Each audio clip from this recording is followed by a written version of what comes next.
महाराजांना देऊ म्हणून तुकाराम महाराजांना नजरानं पाठवला शिवाजी महाराजांनी। ते सगळं पाहिल्याच्या नंतर काय केलं तुकाराम महाराजांनी, ते सगळं पाहिलं म्हटलं की आम्हाला हे नको आहे। ते म्हणले धन द्रव्य हिरे मोती माणिक पाठवले ते तुम्हाला घ्या। त्यावेळी तुकाराम महाराजांनी ते सगळं नाकारलं आणि त्यावेळी एक शिवाजी महाराजांसाठी अभंग लिहिला। त्या अभंगातली ओळ अशी आहे, ते म्हणतात की सोने नाणी आम्हा मृत्तिके समान। मृत्तिका म्हणजे माती, कवडी बोले सोनं नाणं आम्हाला नको। मग शिवाजी महाराज त्यांना विचारतात की मग हे जर सोनं नाणं मृत्तिके समान असेल तर मग तुमच्या दृष्टिकोनातून धन कोणतं आहे? पुन्हा तुकाराम महाराजांनी अभंग लिहिला। तो अभंग आज तुम्हाला मला पाठ आहे, पण त्याचं कारण माहिती नव्हतं तुकाराम महाराजांनी का लिहिलाय। तो अभंग आहे। तुकाराम महाराज सांगतायत की हे जे तुम्ही धनद्रव्य दिलंय ना ते माझं नाही, मला त्याची गरजच नाहीये।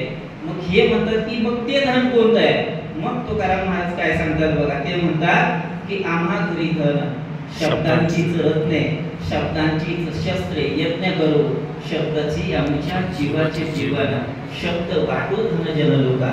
मग शब्द हे धन आहे आणि ते जनलोकांना वाटू, इथपासून ही सगळी कवितेची परंपरा सुरू होते।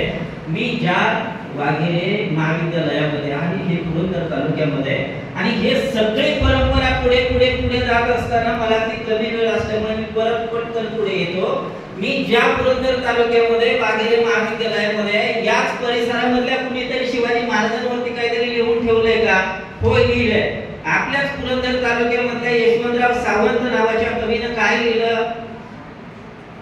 जेजुरी मधले कवी आहेत, म्हणजे होते 2014 ला त्यांचं निधन झालं। तो माणूस काय लिहितो बघा शिवाजी महाराजांच्या इतिहासावरती आणि आजच्या तुमच्या माझ्या शिवाजी महाराजांवरती बोलणाऱ्या माणसांबद्दल ते काय म्हणतात की शिवाजी महाराजांचं चरित्र जर गायलं पाहिजे तर कसं गायलं पाहिजे, कुणी गायलं पाहिजे तर ते शाहीर राहणार। मग शाहिराचा दिवस कसा असला पाहिजे तर यशवंतराव सावंत काय लिहितात पवार सर, ते असं म्हणतात की शाहिराने थापडापावर कडाडून द्यावी।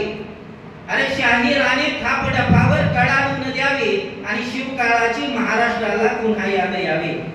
शाहिराने थापडापावर कडाडून द्यावी शिवकाळाची महाराष्ट्राला पुन्हा याद यावी। अरे शाहिराने वीर रसाचा असा पोवाडा गावा। अरे शाहिराने वीर रसाचा असा पोवाडा गावा की गर्भातल्या बाळानेही हर हर गरजावा। अरे नकोस मागू अष्टपुत्र तू धरतीला भार। आता बघा लग्न वगैरे झालं की एखादी माताच्या दारात बसलेली असते ना, नवरा नवरी गेली ती म्हातारी पाया पडायची